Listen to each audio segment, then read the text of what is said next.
Cinema ലോകത്തെ പേരിലും പ്രശസ്തിയിലും മതിമറന്ന് കരിയറിൽ വലിയ വീഴ്ച സംഭവിച്ച താരങ്ങൾ ഏറെയാണ്. ബ്ലാക്ക് ആൻഡ് വൈറ്റ് സിനിമകളുടെ കാലഘട്ടം മുതൽ ഇതിന് നിരവധി ഉദാഹരണങ്ങളുണ്ട്. ഒന്നിനു പിറകെ ഒന്നായി വിവാദങ്ങൾ വന്ന് കരിയറിലും ജീവിതത്തിലും വലിയ തിരിച്ചടികളുണ്ടായ നടനാണ് സിലമ്പരസൻ എന്ന ചിമ്പു. നടന്റെ 41ാം പിറന്നാൾ ദിനമാണിന്ന്. പിറന്നാൾ ദിനത്തിൽ നടൻ കരിയറിൽ സംഭവിച്ച വീഴ്ച വീണ്ടും ചർച്ചയാവുകയാണ്. പൊതുവേദികളിൽ പ്രമുഖ താരങ്ങൾക്കെതിരെ തുറന്നടിക്കാൻ ചിമ്പു മടിച്ചിട്ടില്ല. നടൻ ധനുഷുമായി ചിമ്പുവിനുണ്ടായ അസ്വാരസ്യം ഏറെക്കാലം നീണ്ടുനിന്നു. ധനുഷിന്റെ മുൻ ഭാര്യ ഐശ്വര്യ രജനീകാന്തിന്റെ അടുത്ത സുഹൃത്തായിരുന്നു ചിമ്പു. ഇവർ ഡേറ്റിംഗിലായിരുന്നെന്നും ഗോസിപ്പുണ്ടായിരുന്നു. ധനുഷ് ഐശ്വര്യയെ വിവാഹം ചെയ്ത ശേഷം ചിമ്പു നടനോട് ശത്രുത കാണിച്ചെന്നാണ് പുറത്തു വന്ന വിവരം. ഏറെക്കാലത്തിന് ശേഷമാണ് ഈ അകൽച്ച അവസാനിച്ചത്. കരിയറിലെ തിളക്കമേറിയ കാലത്ത് ചിമ്പുവിനുണ്ടാക്കിയ പ്രശ്നങ്ങളും ചെറുതല്ല. നിർമ്മാതാക്കൾക്കും സംവിധായകർക്കും തലവേദനയായിരുന്നു ഒരു കാലത്ത് ചിമ്പു. ഷൂട്ടിന് കൃത്യമായി എത്താതിരിക്കൽ, പ്രൊഡ്യൂസർക്ക് നഷ്ടമുണ്ടാക്കുന്ന നിബന്ധനകളും പ്രവർത്തികളും തുടങ്ങി നടനെ കൊണ്ടുള്ള പ്രശ്നങ്ങൾ സിനിമാ ലോകത്ത് സംസാരമായിരുന്നു. 2017 പുറത്തിറങ്ങിയ അൻപാതവൻ, അസറാതവൻ, അടങ്ങാതവൻ എന്ന സിനിമയുടെ നിർമ്മാതാവ് മൈക്കൽ രായപ്പൻ ചിമ്പുവിനെതിരെ പരസ്യമായി രംഗത്തെത്തി. നടന്റെ അനാസ്ഥ കാരണം താൻ കടത്തിലായെന്ന് നിർമ്മാതാവ് ആരോപിച്ചു.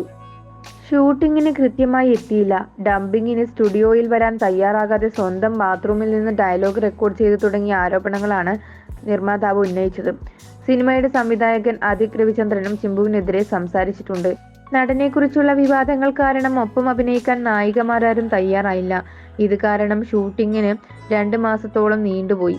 നായികമാരെ ലഭിച്ച് ഷൂട്ടിംഗ് തുടങ്ങിയപ്പോൾ ചിമ്പുവിന്റെ നിബന്ധനകൾ എത്തി. മധുരയിലായിരുന്നു ഷൂട്ടിംഗ് വെച്ചത്. മധുരയിലെ ചൂട് പറ്റില്ലെന്ന് പറഞ്ഞ് ഷൂട്ടിംഗ് ലൊക്കേഷൻ മറ്റൊരു സ്ഥലത്തേക്ക് നടൻ മാറ്റി. ഇതിനുശേഷവും പ്രശ്നങ്ങൾ ഉണ്ടായി. ഞായറാഴ്ചകളിൽ ഷൂട്ടിന് വരാതെയായി. പൊതുയിടങ്ങളിലെ ഷൂട്ടിങ്ങിനും വന്നില്ല. നായിക ശ്രിയ ശരണിന്റെ ഷെഡ്യൂൾ പൂർത്തിയാക്കിയ ശേഷം നടിയെ മാറ്റണമെന്ന് ചിമ്പു ആവശ്യപ്പെട്ടു. ആ ആവശ്യം അംഗീകരിക്കാൻ നിർമ്മാതാവും സംവിധായകനും തയ്യാറായില്ല.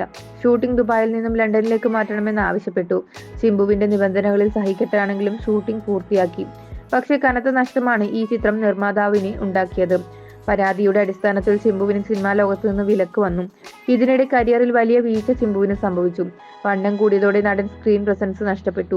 കരിയറിൽ വലിയ പതനം സംഭവിച്ച ചിമ്പുവിന് ഇക്കഴിഞ്ഞ വർഷങ്ങളിലായി തിരിച്ചുവരവിന്റെ പാതയിലാണ്. ചിമ്പുവിന്റെ പിതാവ് ടി രാജേന്ദ്രനും വിവാദങ്ങളിൽ അകപ്പെട്ടിട്ടുണ്ട്. 2017 നടി സായി ധൻസികയെ പരസ്യമായി അപമാനിച്ച സംഭവത്തിൽ രാജേന്ദ്രന് നേരെ വ്യാപക വിമർശനം വന്നു. വിഴിത്തിരു എന്ന സിനിമയുടെ പ്രസ് മീറ്റിൽ സംസാരിക്കവേ നന്ദി പറഞ്ഞവരുടെ കൂട്ടത്തിൽ രാജേന്ദ്രന്റെ പേര് പറയാൻ ധൻസിക മറന്നു. ദേഷ്യം വന്ന ഇയാൾ നടിയെ കൊണ്ട് പരസ്യമായി കാല് പിടിപ്പിച്ചു. നടി പൊതുവേദിയിൽ കരയുകയും ചെയ്തു.